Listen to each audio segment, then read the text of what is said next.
Ah, cette période de ma vie. Je regarde pas spécialement à des meilleurs souvenirs, mais en même temps, c'est à de mes meilleurs souvenirs. On est vers 2015-2016 environ, j'ai plus la date exacte. Je suis assez blasé dans ma vie à cause de problèmes personnels et donc, d'un côté, je suis assez paumé. L'école ne me fait plus envie, j'ai plus envie de rien. Je passe mon temps devant un écran mais à rien faire. Oui, je le passe toujours actuellement, mais je fais plus de choses. Alors maintenant, je faisais ça sans savoir pourquoi je le faisais. Et je me sentais assez différent à cause de mes passions. Je regarde des animés encore. Et encore. Mais tout ça, ça a changé le jour où j'ai découvert cet animé. Oreimo. Animé sorti en 2010 et en 2015, une saison 2. En 2014, pardon. Une saison 2. Cet animé est concrètement pas le plus incroyable. La romance est assez basique. Et même... c'est pas si compliqué, mais... C'est-à-dire que la fin est même très décevante et aborde des thèmes un peu chelous comme l'inceste, mais cet animé m'a beaucoup aidé.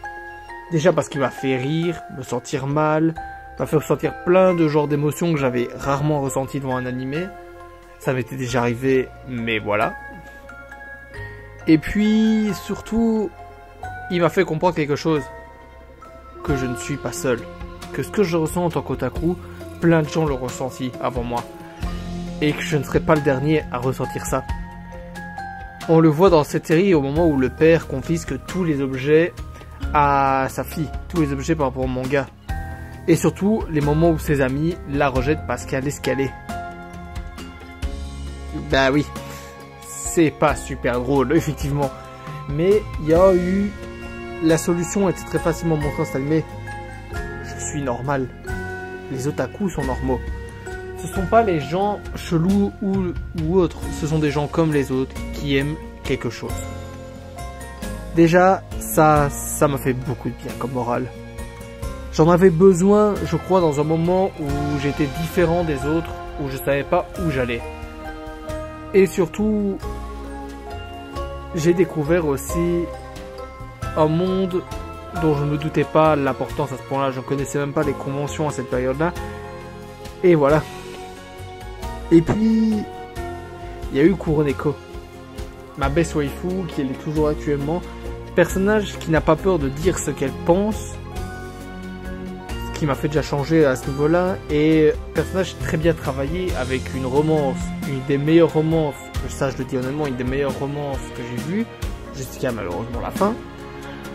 Et un des personnages les mieux écrits de par son évolution et de comment elle est en général dans la vie, où elle assume qui elle est et elle aime ça.